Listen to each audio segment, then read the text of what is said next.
Pat Fleischman, and this is a bit of a follow-up and then more. I am really excited what I'm going to talk about today, and I hope by the time you leave, I finish, that you will be equally excited, because as I was saying earlier to somebody, I've been doing this a long time, 30 years of doing neurofeedback.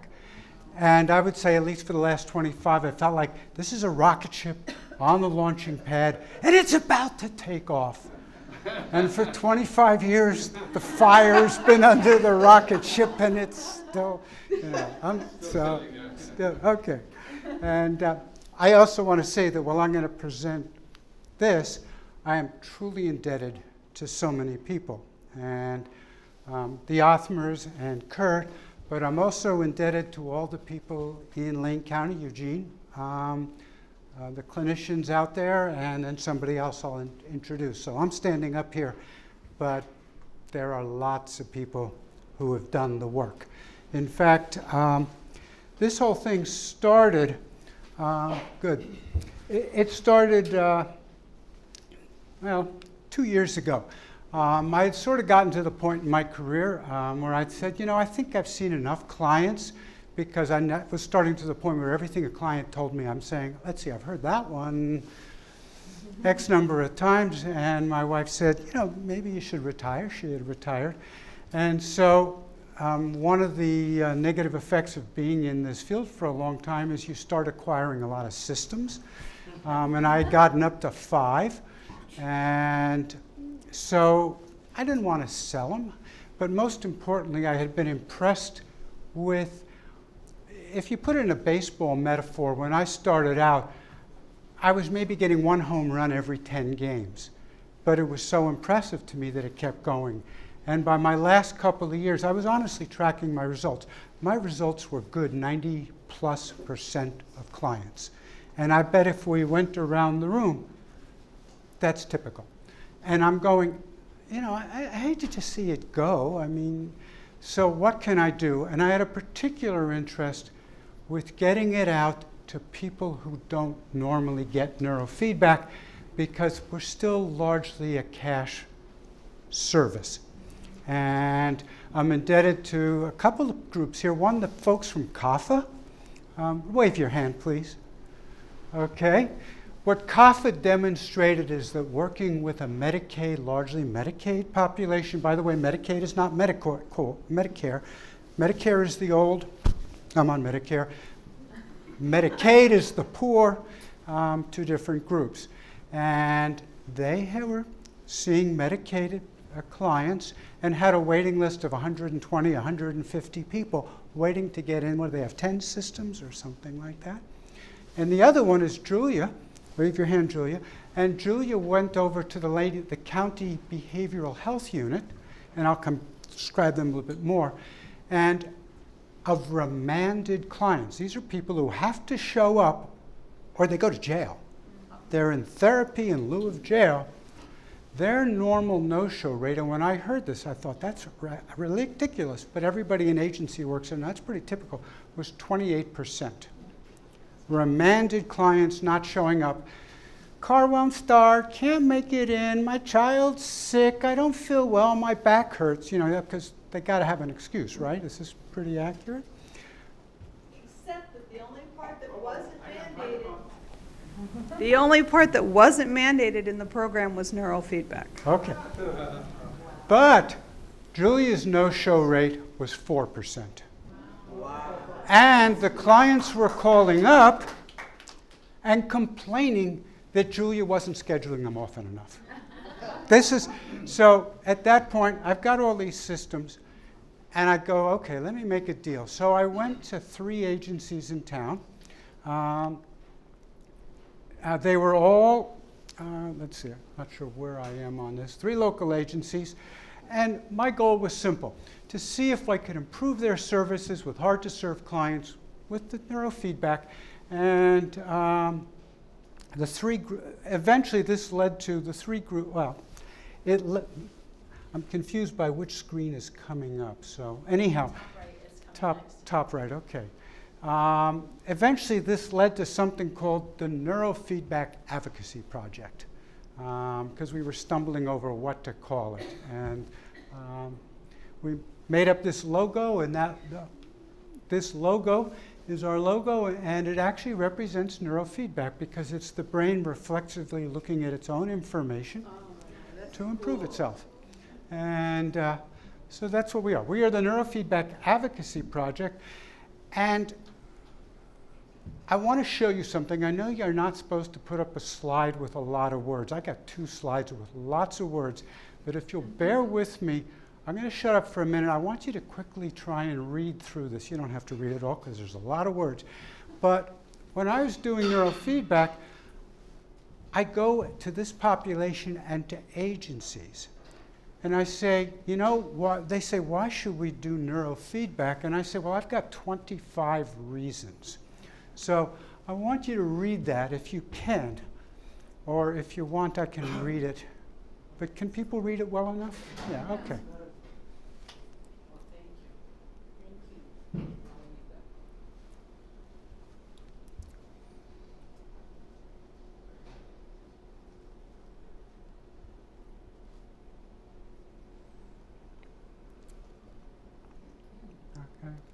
And then I'll just keep going.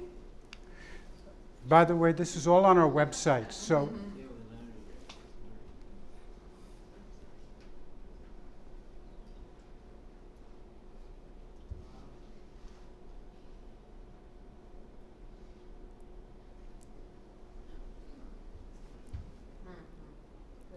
okay?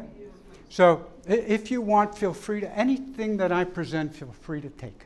Okay? Somebody asked, what's your business model? And I say, my business model, let's see, I'm giving all this stuff away. And I'm not getting paid. So, and when I say that also, everybody else has been involved in this too. And that's actually an advantage because we work with EEG Info, but we can go out to the community because we are not a business entity. So this is amazing. 25, and I actually left one out. 26 it's the only improvement that gets annual updates. You know, if you go to CBT training, you could have gone in 2002, you could go 2019. They don't have the annual update. Okay. So I want to switch over to a new topic here, and then I'm going to come back. It's the topic of adverse childhood events. How many people in this audience are familiar with this area? Okay, just about everybody. If you are not, this is the one thing that you need to come up to speed on because I believe it ties together every presentation here and everything we have done.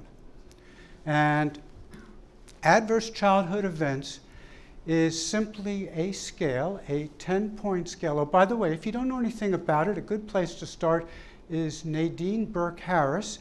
How many people know who Nadine Burke Harris is? Okay, do you know that she is the Surgeon General of the state of California? And when I thought Dr. Burke Harris needs to learn about neurofeedback, I went to her website, and down, if you dug down in, was their neurofeedback program.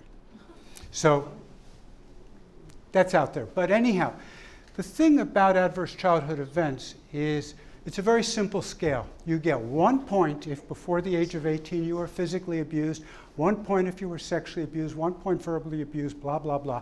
It's 10 points. And that's it. It's a scale, and you can administer it 2 ways. You can give the person the checklist and ask them each one, what's happened to you? Or, if you don't want to really be intrusive, you give them the checklist in a piece of paper and make hash marks. That's called an atomized, I think that's the word, atomized checklist. So they don't have to say I was sexually abused. They just tell you I got 6 points, 8 points, 9 points, whatever. Okay? So the bottom line is, one interesting finding was probably people have a vote on which are the worst ones to happen to you. There is no worst one. Any of those has equal weighting. There is no difference on how you weight those items. That's one of the interesting things. The other thing is this work was originally put together by Kaiser Permanente on 500,000 patients. Okay. And for the gal who talked about weight, the original study was done when they treated a group of obese women. They lost the weight, and then they regained it back, and they're scratching their head, and they're going, why? And then the women told them, I didn't feel safe when I was thin. Because early adversity has a lasting impact. Now, what do we mean by a lasting impact? This is what the ACEs studies. If you get 4 or more points, you are 7 times more likely to be alcoholic, 4 times more likely to have emphysema or chronic bronchitis, and 12 times more likely to attempt suicide. You go across the board, rates of every medical condition and every mental health condition is not just up, but dramatically up. Now, 68% of the population has 1. But when you get up to 4, this has a huge impact. Oh, and this I mentioned before. It doesn't matter. Okay. People with 6 or more ACE scores are at risk of having their lifespan shortened by 20 years. This is just overwhelming. So what the ACE stuff is starting to do is pulling together the mental health and the physical health community, because the impact doesn't stay in one side or the other. And people with high ACE scores, okay, I've already counted. Okay, so this one I've dealt with. So when we did our project, one of the things we did when we went out into the agencies is we asked people, we got their ACE scores. And the agencies, I don't know if I mentioned, I may have skipped it, but our agencies were a community mental health center in a rural, hard-pressed town. The second one was the county behavioral health unit.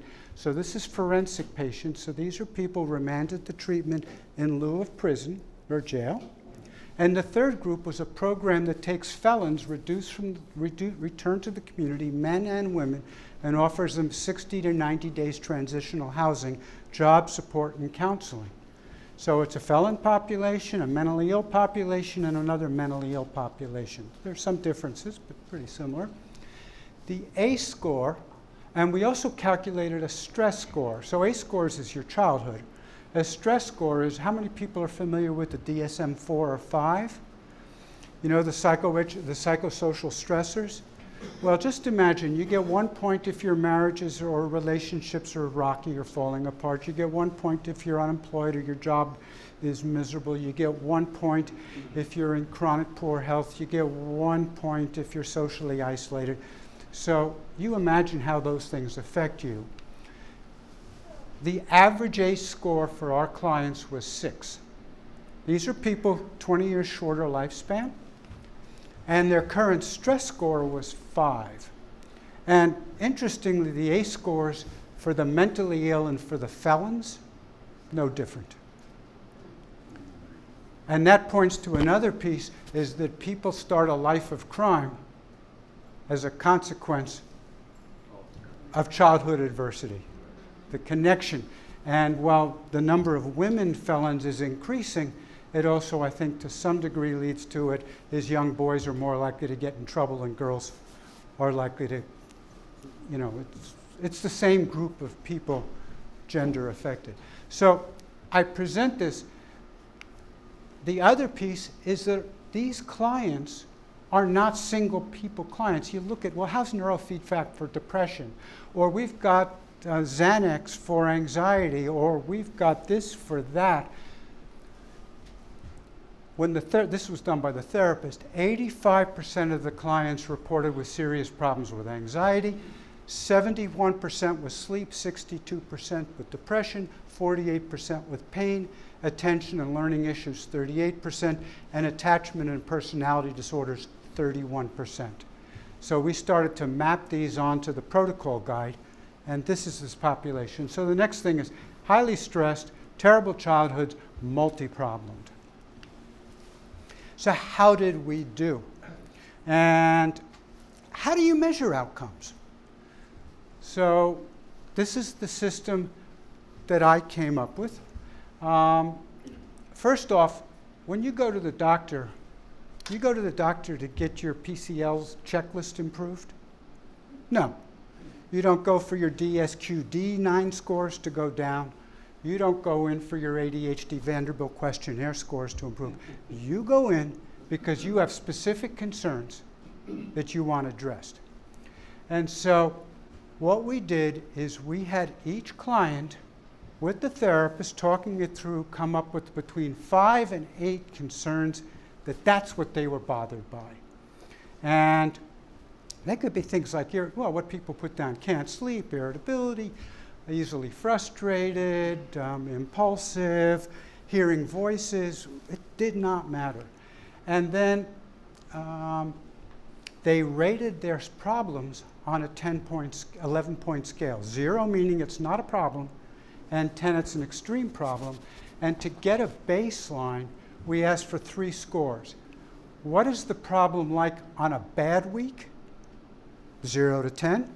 What's it like on a good week? 0 to 10. And what's it like on a usual week? And we did prod the people if they came in with scores of 2 or 3. We said, well, that's too low to see improvement.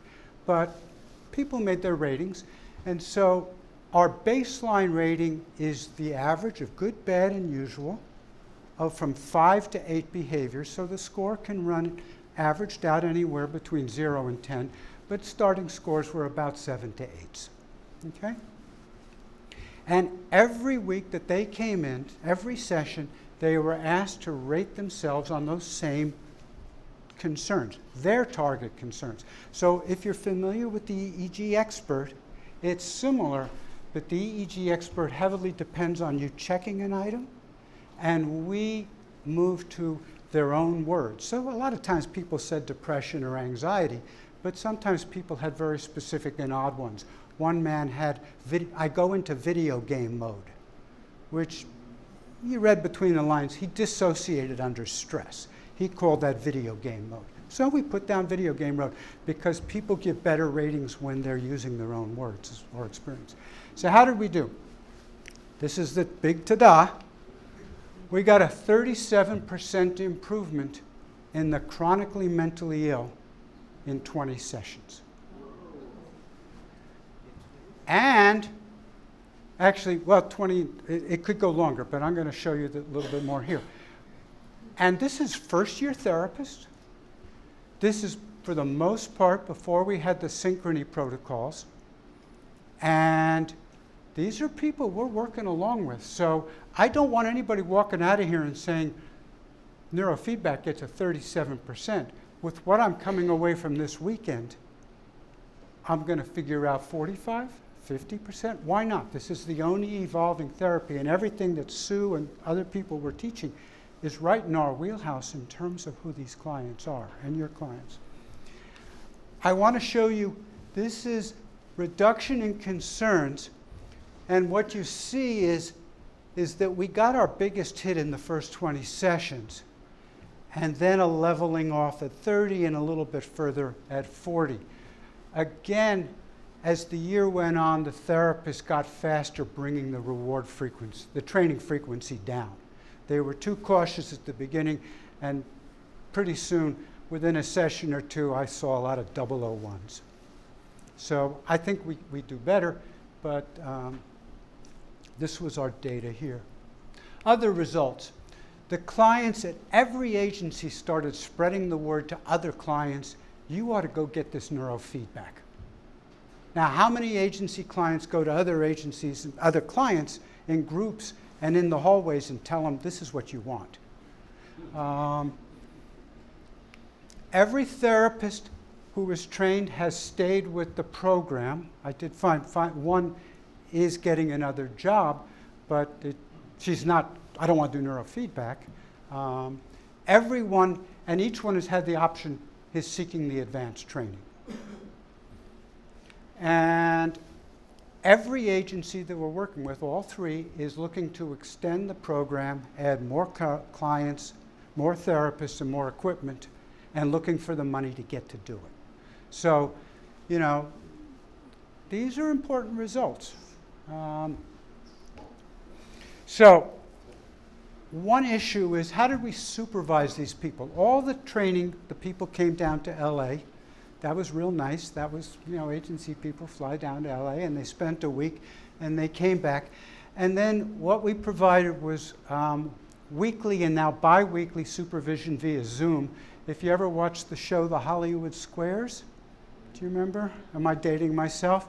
Well, anyhow, there were all the therapists and myself, and they're talking about how they're doing, talking about cases, and we used a paper and pencil chart system so that people could see the protocols being used. And we really encouraged, as we got along, that the therapist would start co-consulting. A person would bring up a problem, and another therapist would say, this is what I think would help. So this is the system, and what we found is it really helped get people up to speed pretty quickly. Corrected a few errors, but this was good. So the limitations of the system is, one is we only got to talk about clients that the therapist chose to talk about. We had no easy way of gathering outcome data. It was all on paper, and while every therapist had access to the EEG expert, they weren't using it. For lots of reasons, but mostly it was logging in and making the thing happen and choosing the system. And I'll also weigh that when I sought the data from Marco, they don't have an easy way of giving back group data. They could give back individual data.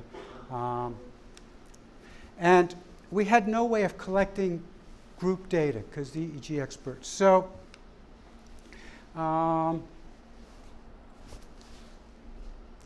and we had no other way of pushing, here it is, of collecting other outcome measures. And if you want to study a program, you need outcome measures.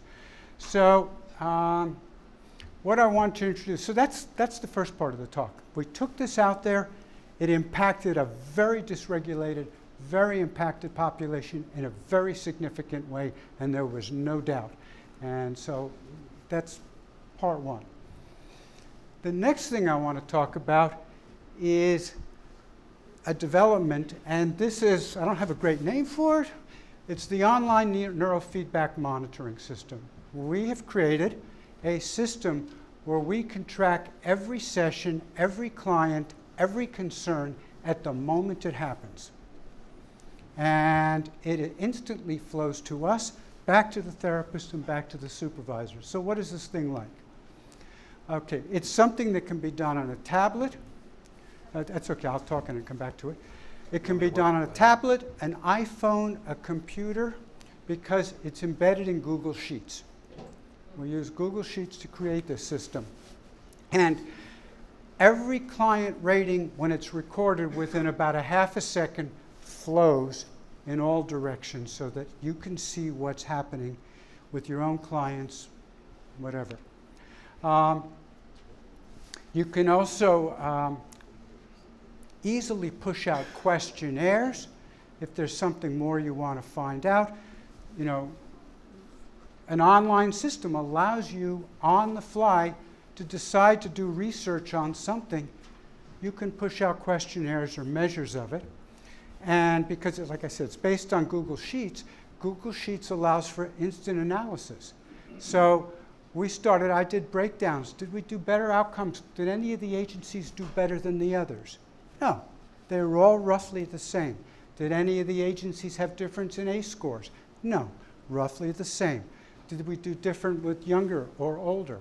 What was the amount of progress by 10, 20, 30, 40, 50 sessions? You can do that if you've collected the data on the fly.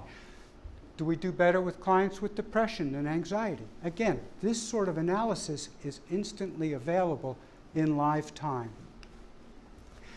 We also came up with a way of displaying protocols. So I'm going to show you how we display protocols. I'm not going to explain it. I'm going to make a bet that everybody in this room in about 10 seconds can figure out what the protocols were in this case.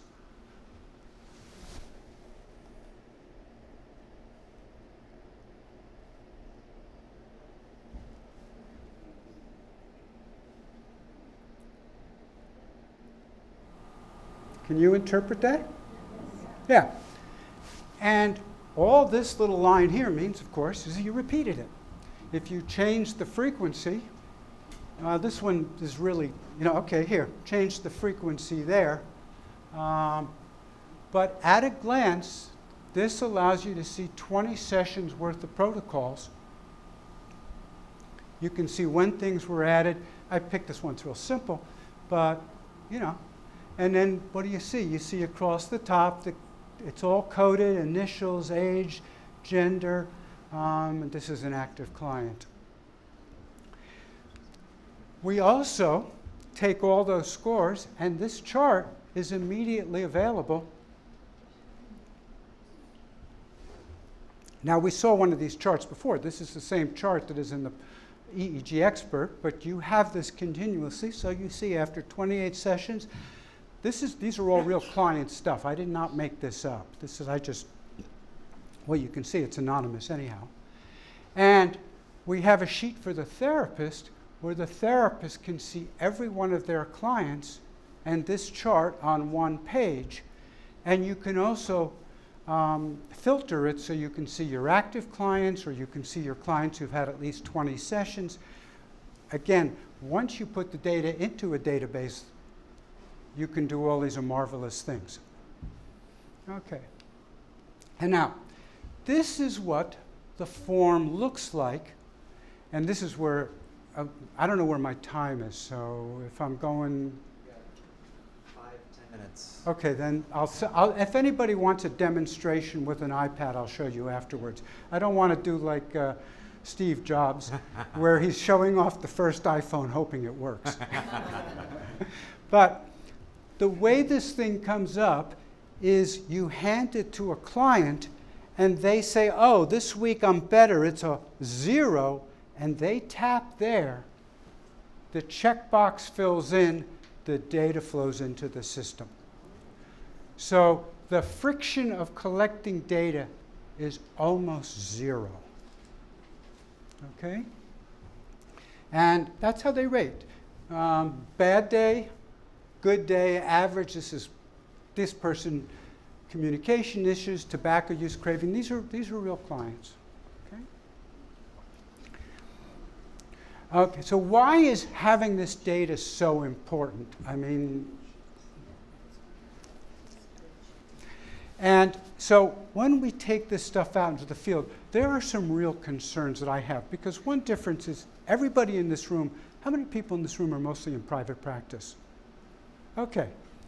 If you mess up a client, whose responsibility is it? Yours. But if we push this out into agencies, it's also our responsibility, right? We have to know that what we're doing is being implemented correctly and safely, and we're getting good results. So the first thing you want to know is, are therapists adhering to established protocols? And with that protocol sheet I showed you before, very quickly you spotted somebody who put in T3-FP1 on the first session. Not a good idea. But you don't have to be mean about it. You just go, why are you doing, it's the, how does that look to you? But you see it, and you can see it without them telling you. You can quickly flow through chart after chart after chart to see where you may have problems. Can mistakes be caught and corrected early? Remember primum non nocere, which means first do no harm. People have made mistakes. I have had a therapist call up, or not call up, but they brought up the clients listed suicidal thoughts as on the uprise, on the increase. By the way, what data do we have on adverse consequences of neurofeedback? None. We have a ton of anecdotal data. Well, we have 90 clients, and I have the answer to that. We have one client who got noticeably worse, and when we inquired about it, the neurofeedback therapist said it was an issue around medication and tardive dyskinesia. And it was not related to the neurofeedback. So that's a good statement. We have reviewed 90 cases, and the percentage change is we had only one client who was noticeably worse than when they started. So now we have some data. Okay, we also have how effective is neurofeedback at the individual, the therapist, and the agency level. I did find out so far that all the agencies are about equally effective. And while we had variability in the therapist's outcomes, when I looked at the therapist, I think that's just the random variation of the clients they pulled. Because, but it would be something I would follow up. If one client, a therapist, continually got much less results than the other, then as a supervisor or as a manager, I'm going to go, okay, what's going on here? And then the last one, okay, how effective? There's a loop. We have the constant outcome and we have the protocol, outcomes, protocols, outcomes, protocols. If you want to learn something, that's called, you remember the term? It's called feedback. And so we have built in a system where the client, the therapist does a protocol, and then you get to see the outcome. And if the outcomes are good, you keep doing it. And if they're not so good, you try something else. So as we move forward, our aims have expanded. And I want to go here. ACEs are, this is what the world knows. ACEs are responsible for a big chunk of workplace absenteeism, for costs in healthcare, emergency response, mental health, and criminal justice. And that childhood adversity contributes to our major chronic health, mental health, economic, and social issues. This word is really getting out there. And that's why the world is much more open to us. And why is this important? Because as we talked, I love this quote, talked to the head of behavioral health for a large insurance company, and look what he said. We are struggling to keep up with the status quo. That's not what, and I understand what he meant. But when we talk to these people, they see how this could be a big solution, but they want to go, where is the data? They're not looking for the lab studies. They're looking for the field studies. And here I want to introduce, I have a co-director in this, Henry Kaiser. And Gracie introduced me to Henry. Thank you. And I don't know if the name rings a bell with people, but yes, he is the grandson of Henry J. Kaiser, K. Kaiser, but anyhow, of Kaiser Permanente. And Henry here was 30 years a director on the board of the Kaiser Family Foundation and health plans, hospitals and health plans. So, and he is very enthused about neurofeedback. He went through the training here. He's a big believer, and his interest is, to some degree, neurofeedback. His interest is the larger system. It's not sustainable. And he feels that this is something, and the nice thing about being Henry M. Kaiser is that when you call up people, not at the bottom of the food chain, but at the top of the food chain, they take your phone call. Oh, do they take your phone call? And he's very polite, and he's very nice, and they asked but he gets people listening to say, you really have to hear about this. So I'm going to go real quickly. So our current research has led us into discussions with Oregon Health Sciences University. This is the medical school in Portland, which may also end up involving the University of Washington. But we had to talk about research. And we said, if we're going to do that, this is what we needed to have. One is, and Siegfried may have given me this phrase, or maybe I took what Siegfried said and turned it. We agreed, a non-responder crossover design. A non-responder crossover design is the only subjects in the research would be people who have not responded to other treatments. In other words, if you bring in people and your control group gets better, people are going to say, well, your control group got better. So they have to agree that all the patients have got to have already been in their treatment facility and not getting better. As one vet told me, I've gotten more out of 7 sessions of neurofeedback than I got out of 7 And they had a word in their years at the VA. Okay. The point is that's the population you want. These agency people are not spontaneously getting better. 37% improvement is an improvement in a population that is not improving 37% in 20 sessions. A randomized crossover design simply says you line your people up, you randomly assign them. One group goes to neurofeedback, the other continues with what they're getting. At the end of X period of time, maybe 4 to 6 months, you stop the neurofeedback treatment. The other group gets it. You measure the outcomes. You wait till the other group finishes, and what you're expecting to see is the neurofeedback group got better and maintained the groups. The other group did not get better till they introduced it. I think this is a legitimate design, but just to make sure, we agreed, no sham treatments and no blinded treatment. And we told them no sham treatments, and I said it's unethical. These people have been dragged through the mud, and we will not hold out, and they got it. They absolutely said.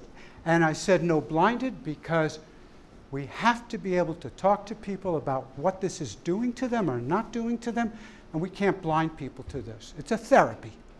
They said, we got it. And the next one is that the treatment would be done within their facilities. In other words, we're not going to throw this out to who knows what in the community. It had to be, if it's their residents or their staff or whatever. I'm talking as fast as I can.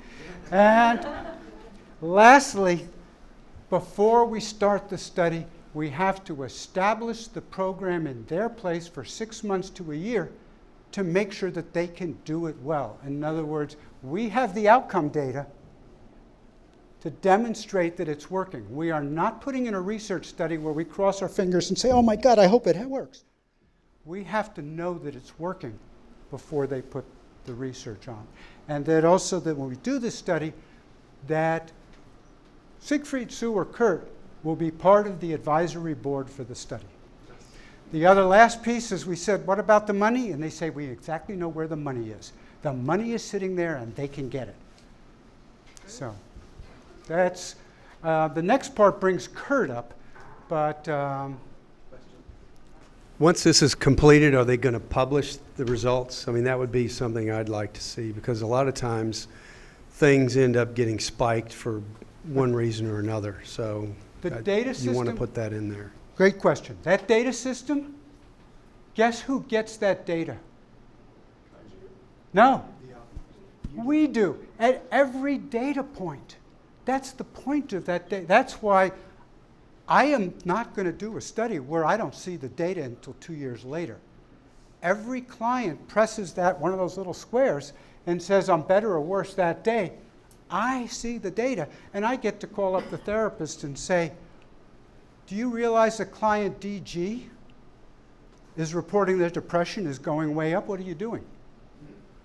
That's the way the real world works. So yes, we will see the data, they will see the data, the clinicians will see the data. Hiding the data is not the point. So, yes. So, tremendous credit to Matt. I mean, he's been on weekly calls with all these agencies doing all the boxes on Zoom as he's talking to all these people, helping them all learn how to do this. And then they're sharing the data and discussing it with each other, and that's all available to all of them and to Matt, and we can do research on it. There's no problem with HIPAA compliancy with your Zoom program? No. Well, one thing is it's all anonymous. If you've ever pulled up a Google spreadsheet, the code behind the citation is really obscured.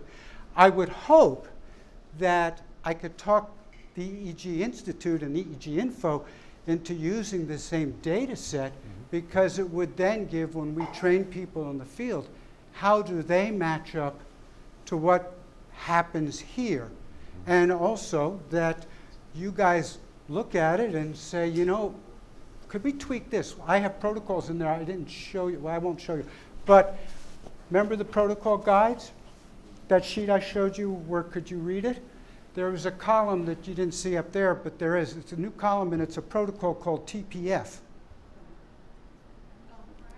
Temporal parietal frontal. And in other words, when you create something like this, you get a new protocol, because I have a protocol consideration sheet, so the therapists have to check off, and it's their way of forcing them to think about what's taught. If we change how we want people to think, we change this form, and suddenly it's out there. It is instantly out there, so it's an evolving system. So I'm hoping that the in-house and the agency outreach work really become like this.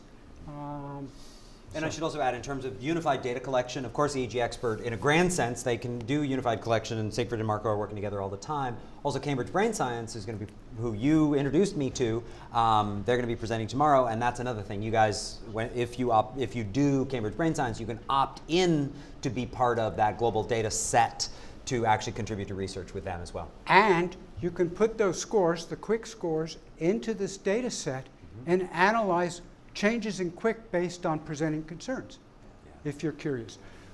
Two last things. Whoops. Whoops. All right, go ahead. I love this quote.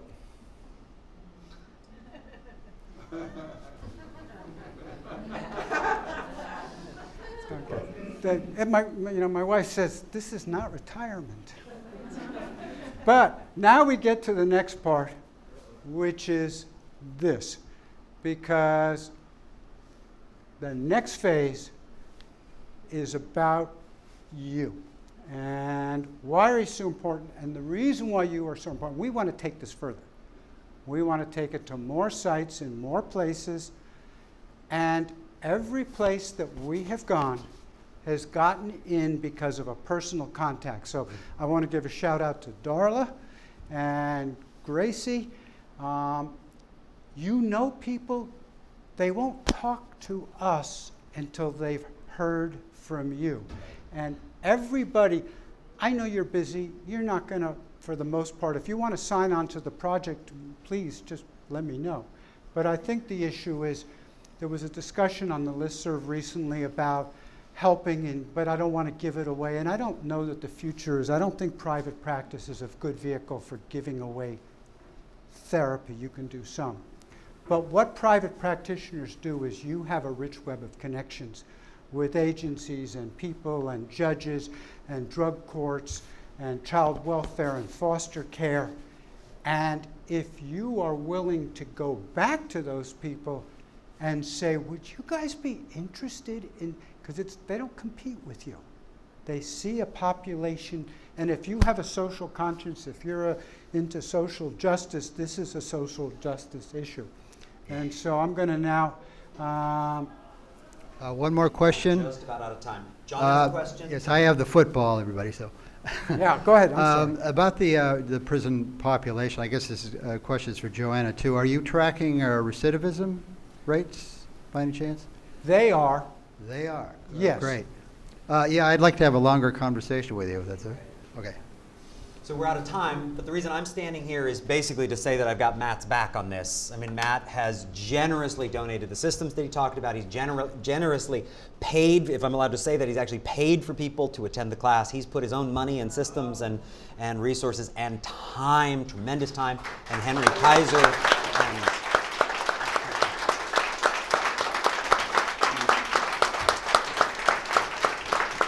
And I want you. Yes. I want you. So we need your help. You guys need to help network, communicate, let people know that this is possible. I mean, I'm basically standing behind Matt to support these agencies to get started any way that happens. So when we can, we put the homeless shelters, when we got those started, that was completely free for them to attend the classes. So that we do things like that. When it's those kinds of populations that are working with they're working with those at-need populations, we're ready to stand behind them when this can make that much of a difference. So help connect us. That's really the major thing, and we're out of time. I see more hands up, but hopefully you can address Matt quickly. After in the break. This is for everybody. Okay, give her the mic. Matt didn't say this, but he's asking us to reach out to other people. I was telling him about the director of special education in my town who's got a grant to do behavioral health in the school. This foundation will help with equipment and training for that school, which, Right. I didn't know until this weekend. Grant application for programs that want to get involved in this, and we're going to support them to make this possible for them to do this.